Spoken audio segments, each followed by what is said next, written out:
یا رب یا رب یا رب یا رب یا رب یا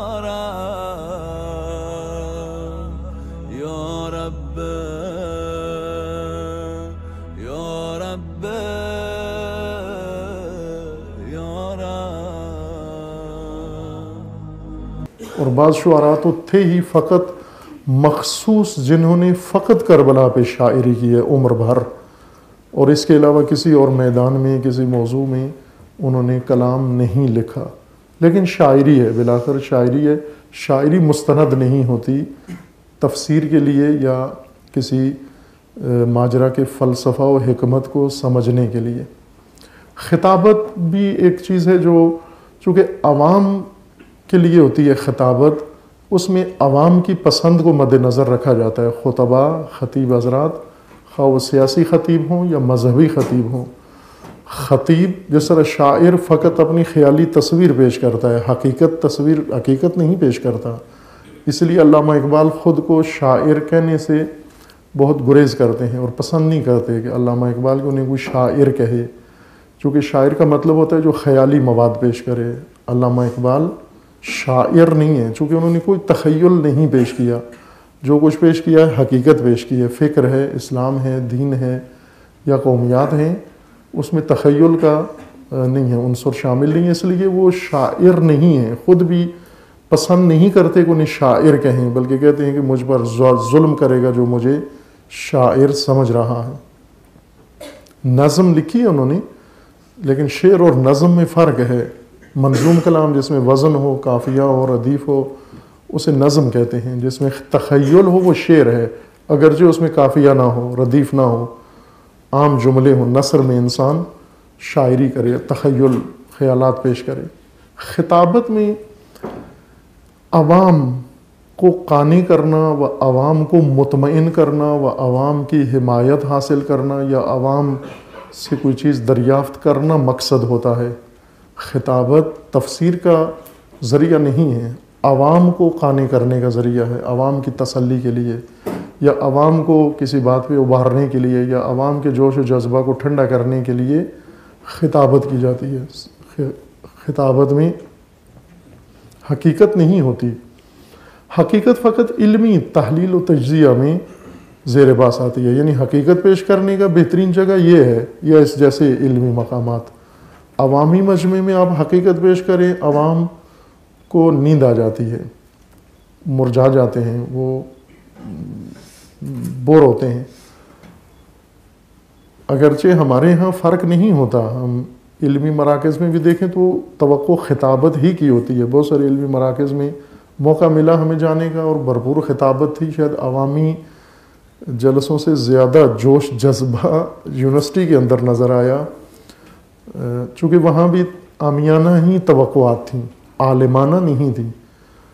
علمی مراکز کے اندر توقع ہے کہ وہاں پر ہر موضوع کو علمی پہلو سے جانچا جائے، اور خصوصاً اجتماعی موضوعات کو، اور بالاخص ایسے موضوعات کو جنہوں نے تاریخ پہ اثر ڈالا ہے اور جنہوں نے بشریت کو جہت دی ہے اور جن سے نسلوں نے کوئی ہدایت حاصل کی ہے۔ ایسے موضوعات کو علمی مراکز میں زیر باس لانا ضروری ہے کہ یہ جگہ خالی ہے علمی مراکز کے اندر، دانشگاہوں میں، یونیورسٹیوں میں اور دیگر علمی مراکز کے اندر، جہاں ہر موضوع زیر باس آتا ہے۔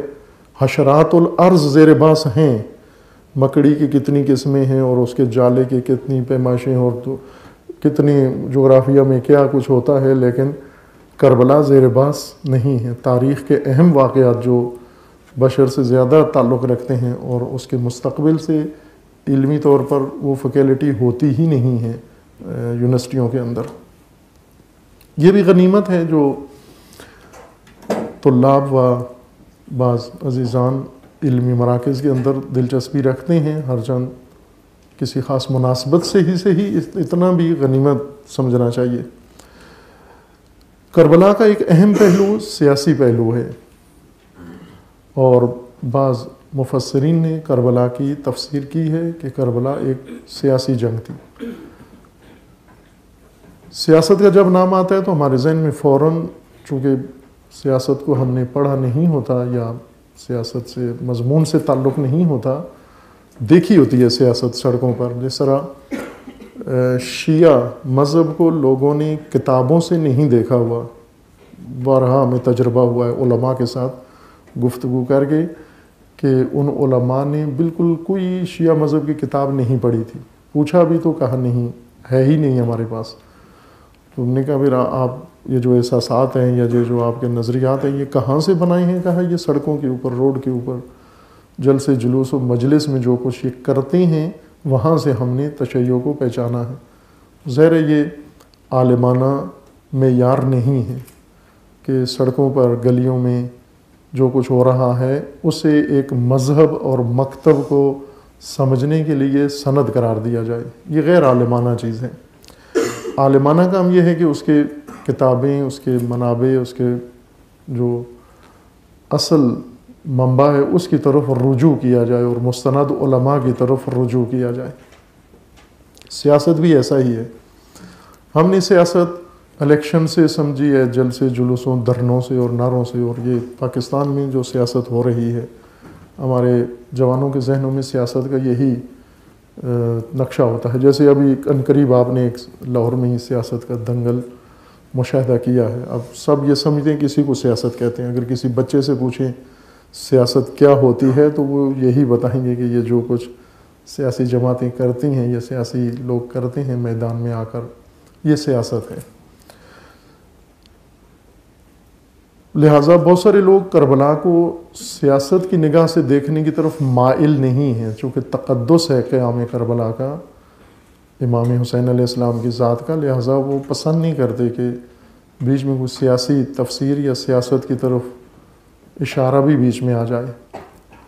لیکن سیاست کو اگر درست تناظر میں دیکھا جائے، صحیح سیاست کا معنی دیکھا جائے، اور سیاستدان بھی سیاست پڑھ کے اگر سیاست کریں تو ملکی حالت کہیں بہتر ہوتی ہے اس سے جو اس وقت پاکستان کی ہے۔ یہ پاکستانی سیاستدان کو آپ جانتے ہیں کہ کہاں سے نکلے ہیں، کیسے تھے کون، اور پھر ناگہان انہوں نے پرواز کی اور سیاست میں آ گئے اور سیاسی اداروں میں اور سیاسی مقامات پہ، پوسٹوں پہ آ گئے۔ سیاست اور دیانت میں کیا رابطہ ہے؟ سیاست و دین کا رابطہ عرصے سے خصوصاً مسلمانوں کا اور مسلمان علماء و دانشوروں کا موضوع رہا ہے۔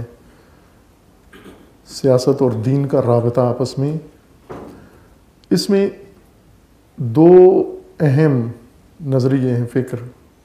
ایک یہ ہے کہ کوئی رابطہ نہیں ہے دین و سیاست کا آپس میں۔ دین بالکل ایک مقدس چیز ہے، اور دین کا تعلق عبادات سے ہے، پرستش سے ہے، خدا پرستی سے ہے، اخلاقیات سے ہے، آخرت سے ہے۔ اور سیاست کا تعلق دنیاوی امور سے ہے، مادیات سے ہے، لین دین سے ہے، حکمرانی سے ہے، اور معیشت و معاش سے ہے۔ یہ روزمرہ کے امور جن کے اندر تقدس نہیں ہے، مقدس نہیں ہے، بلکہ دنیاوی امور ہیں، نامقدس امور ہیں۔ بس اس وجہ سے مقدس و نامقدس دنیا الگ الگ ہے، ایک دنیا ہے اور ایک دین ہے۔ سیاست دنیا کا حصہ ہے، اور دین و دنیا الگ ہیں، سیاست و دین الگ ہیں۔ اس سوچ کو سیکولرزم کہتے ہیں۔ یہ سیکولر سوچ ہے کہ اکثریت بشر روئے زمین پر اسی سوچ کے مالک ہیں، کسی بھی دین کے ماننے والے ہوں۔ یہ سوچ پیدا ہوئی ہے مغرب سے، اور مغرب میں بھی بالخصوص جب انقلاب آیا مغرب کے اندر، نشأت ثانیہ جس کو کہتے ہیں، رینیسنس، انقلاب کے بعد یہ سوچ پیدا ہوئی ہے، سیکولر سوچ، یعنی الگ کریں آپ دین کو دنیا سے اور دنیاوی معاملات سے، حکومت سے اور سیاست سے بالکل جدا کریں۔ تجارت، تعلیم، معاشرت، معیشت، ان تمام چیزوں سے دین کو الگ کریں آپ۔ باقاعدہ اس کے لیے تحریک چلی اور کامیاب ہوئی وہ تحریک، اور اس کے بعد سے دین و سیاست بالکل الگ ہو گئے۔ اس سے پہلے الگ نہیں تھے، اس سے پہلے اکثر مقامات پر سیاست میں دین کو آلے کے طور پر استعمال کیا جاتا تھا۔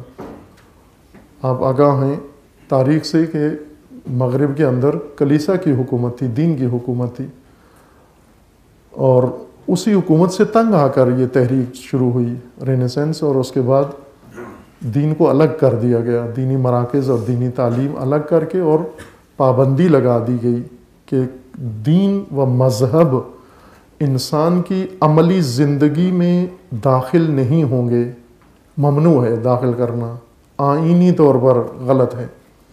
یہ سیکولر سوچ ہے کہ اس وقت مسلمان، اکثر مسلمان دنیا کے، اگر میں کہوں 90% تو مبالغہ نہیں ہے، وہ اسی سوچ کے حامل ہیں، مسلمان بھی اور دیگر مذاہب کے پیروکار لوگ بھی اسی سوچ کے حامل ہیں۔ جیسے آپ کے پڑوس میں بھارت میں ہندو مذہب کے زیادہ پیروکار ہیں، لیکن سیکولر ہندو ہیں۔ سیکولر ہندو سے مراد یہ ہے کہ ہندو مذہب کو لوگوں کی روزمرہ زندگی میں کوئی دخل نہیں ہے۔ مذہب ہے تو مندر کے اندر ہو، مندر سے باہر پارلیمنٹ میں مذہب نہیں ہوگا، منڈی میں مذہب نہیں ہوگا، دفاتر میں مذہب نہیں ہوگا، کالج یونیورسٹی میں مذہب نہیں ہوگا، تعلیم میں مذہب کی کوئی دخالت نہیں ہوگی، سیاست و حکومت میں مذہب نہیں لا سکتے آپ، ممنوع ہے۔ یہ سیکولر سوچ ہے، دین و سیاست کی جدائی۔ ایک دیندار طبقہ ہے، وہ بھی اسی بات کا معتقد ہے، جس کو علامہ اقبال نے خانقاہیت کہا ہے، جو مذہبی سوچ رکھتے ہیں، بڑے خالص مذہبی ہیں، لیکن مذہب کو انسان کی اجتماعی عملی زندگی کے لیے نہیں تجویز کرتے، بلکہ وہ کہتے ہیں کہ اس میں آنا ہی نہیں ہے ہم نے، چونکہ اس میں آلودگی ہے، اس کو گناہ سمجھتے ہیں۔ حتیٰ کاروبار کو گناہ سمجھتے ہیں، تجارت کو گناہ سمجھتے ہیں، معیشت کو گناہ سمجھتے ہیں، تعلیم و تعلم کو خدا سے دوری سمجھتے ہیں کہ آخرت خراب ہو جاتی ہے انسان کی اگر ان کاموں میں انسان پڑے ہو۔ تو سیاست بھی اسی کا حصہ ہے۔ یہ خالص مذہبی طبقہ ہے، سیکولر نہیں ہے، مذہبی ہے، مذہب سے بڑا لگاؤ ہے گہرا، اور مذہب کی خاطر دنیا چھوڑ دی انہوں نے۔ عملی طور پر یہ بھی اسی چیز کے قائل ہیں کہ دین و سیاست کا کوئی تعلق نہیں ہے، سیاست کو غلط یا دنیاوی کہہ کر دین سے اس کو الگ رکھتے ہیں۔ یہ دو نظریے موجود ہیں جو ایک ہی سوچ کے ترجمان ہیں، خانقاہیت اور سیکولرزم، نتیجے میں دونوں ایک ہیں کہ دین و سیاست کا کوئی تعلق نہیں ہے۔ لیکن جیسے علامہ اقبال جیسی شخصیات و ہستیاں ہیں عالم اسلام میں، کم ہیں وہ نادر، لیکن ہیں۔ علامہ اقبال ہیں، ان سے پہلے سید جمال الدین افغانی ہیں، اور پھر ان کے معاصر اور ان کے بعد بہت ساری شخصیات ہیں، اور جن میں سب سے نمایاں سر فہرست امام خمینی رضوان اللہ تعالیٰ علیہ ہیں، جو اس نظریے کے قائل ہیں کہ دین و سیاست میں کوئی فرق نہیں ہے، دین و سیاست میں آپس میں رابطہ ہے، جوڑ ہے، تعلق ہے دین اور سیاست کا آپس میں۔ تاریخی طور پر دین و سیاست کی جدائی بنو امیہ کی حکومت میں عمل میں آئی تھی، خلافت راشدہ کے بعد۔ خلافت راشدہ تک دین سیاست تھی، اور سیاست دین کے تابع تھی، حکومت دینی تھی، دینی معیاروں کے مطابق تھی۔ البتہ دینی معیار ہر مسلک کے اپنے سوچ کے مطابق، مثلا شیعہ مسلک کے مطابق دینی سیاست میں حاکم و حکومت اللہ کا حق ہے، اور اللہ نے امت اسلامیہ کے لیے حاکم مقرر کرنا ہے۔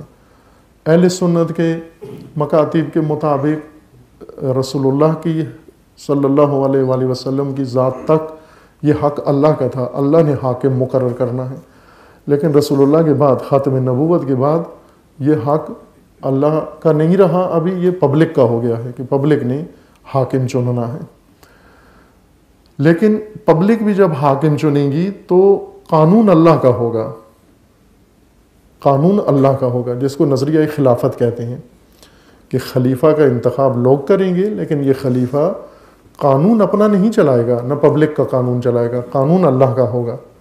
اور اس کے بعد پھر مغربی معاشرے سے، مغرب سے، مغربی سرزمین سے ایک نیا نظام حکومت نکلا 2-2.5 صدیاں پہلے جمہوریت کے نام سے، جس میں یہ معیار قرار پایا کہ نہ حاکم اللہ کا ہے ورنہ قانون اللہ کا ہے. حاکم بھی پبلک کا ہے اور قانون بھی پبلک کا ہے. یہ جمہوریت ہے. بس 3 نظریے سیاست کے بارے میں ہیں. ایک امامت کا نظریہ ہے جس کے شیعہ قائل ہیں کہ قانون بھی اللہ کا ہے، حکومت بھی اللہ کی ہوگی، حاکم بھی اللہ مقرر کرے گا قیامت تک. یہ ان کا نظریہ ہے تشیع کا. خلافت کا نظریہ یہ ہے کہ حاکم رسول اللہ ختم نبوت تک، خاتم الانبیاء تک حاکم اللہ نے چننا ہے، ان کے بعد پبلک نے چننا ہے، عوام نے، لیکن قانون اللہ کا رہے گا. اور جمہوریت یہ ہے کہ قانون اور حاکم، حکومت و قانون دونوں ہی پبلک کا حق ہے، اس میں اللہ کا کوئی عمل دخل نہیں ہے. وہی جس کے تحت آج کل ہم آپ زندگی بسر کر رہے ہیں، نظام حکومت. یہ مغربی نظام حکومت ہے، مشرق میں مغرب سے آیا ہے، اور اس کے اپنے تقاضے ہیں کہ کہاں پہ پیدا ہوتا ہے. جمہوریت کا نظام کس نظریے سے نکلتا ہے، کس جہان بینی سے نکلتا ہے، اور کس کائنات شناسی اور ہستی شناسی یا کس فلسفے کا فرزند ہے. چونکہ ہر نظریہ مکتب، کوئی سیاسی نظریہ ہو یا اقتصادی نظریہ ہو یا سماجی نظریہ ہو، وہ ایک فلسفے کے پیٹ سے برآمد ہوتا ہے. ہمارے ہاں جو چیز بھی آتی ہے وہ متولد ہو کر کسی فلسفے سے جنم لے کے نہیں آتی، یا فلسفہ اس کا ہمراہ نہیں آتا. مثلا موبائل آتا ہے لیکن موبائل کے لیے جو آداب ہیں وہ نہیں آتے، سماجی آداب. صرف موبائل آتا ہے ہمارے ملک میں. یا اس طرح کی اور چیزیں آ جاتی ہیں. موٹر سائیکل آتا ہے لیکن موٹر سائیکل کے قوانین ساتھ نہیں آتے. جمہوریت آتی ہے، فلسفہ نہیں آتا ساتھ جمہوریت کا. فلسفہ وہیں مغرب میں رک جاتا ہے. یا ہمارے یہاں کوئی اور سماجی نظریہ آ جاتا ہے، امپورٹڈ ہمارے ملک میں ہیں، امپورٹ کا شوق ہے، ہم کرتے ہیں بہت ساری چیزیں امپورٹ کرتے ہیں، لیکن اس کے تمام تقاضوں اور لوازمات کے ساتھ نہیں لاتے، توجہ نہیں ہوتی یا مہلت نہیں ہوتی. اس وجہ سے جو چیزیں آتی ہے یہاں پر اپنے لوازمات کے ساتھ نہیں آتی، خرابی مچاتی ہے آ کر، یہاں پہلے سے بدتر حالت کر دیتی ہے.